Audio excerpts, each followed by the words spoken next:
Hi, everyone. Judge Andrew Napolitano here with Judging Freedom.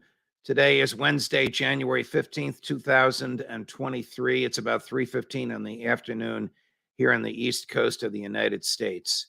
CNN has done some terrific reporting, as you may know, on the massacre at the Uvalde school in Uvalde, Texas.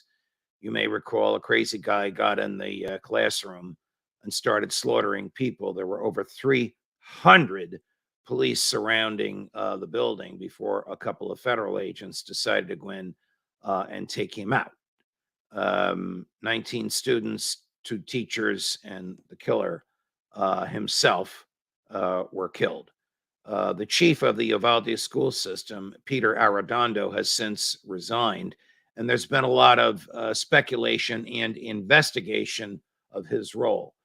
Recently, CNN got a tape of Arredondo saying that he knew what was going on in the classroom.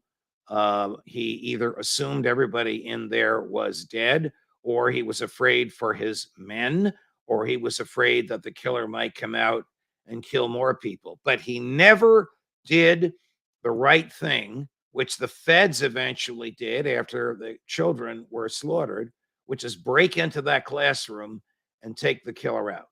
So this tape we're going to run from you is part interview with him, part tapes of him, part reporting by CNN. It's obviously from CNN. It's an excellent product. It's a little on the long side for a Judging Freedom clip. It's 1 minute and 13 seconds. It's riveting. Watch. I know there was probably victims in there, and with the shots I heard, I know there's probably somebody who's going to be deceased. In new video obtained by CNN, Arredondo telling investigators he assumed students in the room with the shooter were already dead, so he chose to clear children from surrounding classrooms. There's nobody in there? No, nothing here. You can sleep. We now know he was wrong. At least 3 victims were pulled out of the room alive, who later died from their injuries. My first thought is that we need to vacate. We haven't contained, and I know this is horrible. And I know this is what our training tells us to do, but we haven't contained. There's probably gonna be some deceased in there, but we don't need any more from out here. So I called out and I said, "Get these kids out." Whatever I told them, bust those windows, get them out. And for the first time, we learned that he heard the gunman alone in a room full of children reloading his weapon. And still, he took no action that stopped the gunman. I'm certain I heard him reload. I heard something over the pin. You obviously we all know what that sounds like. Not with a pin, I'm sorry, with a clip. I'm assuming he reloaded, but I know he did something with it. I did hear that at one time. I don't know if there was a second.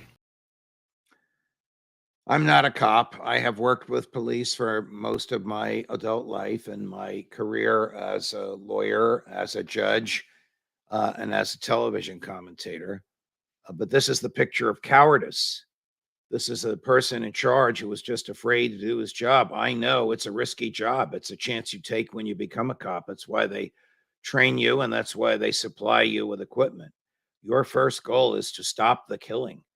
And we all know, and the CNN reporter did a terrific job, recounted that when they pulled 3 of those children out of that classroom alive, they died because they bled to death, because they were saved too late in the day, because the killer was taken out too late in the day, because the local cops, and in particular this fellow, Chief Arredondo, former Chief Arredondo, lacked the personal courage to do the right thing. 2 feds didn't. The feds got there late. Well, why were the feds called? Well, the feds were listening. If you recall the story, if you recall the facts, the feds were listening to the radio communications, and they knew something horrible was going on. The Border Patrol facilities for that part of South Texas was located in that town, and there were hundreds of federal officers about to go to work out of that Border Patrol facility, and they went to the school instead. It was not their job to go there. But had they not gone there, we don't know how much farther this slaughter would have gone on. But we do know that the local police and the chief failed miserably to do their job. And as a result, innocent babies were killed. I don't think this is the end of the story.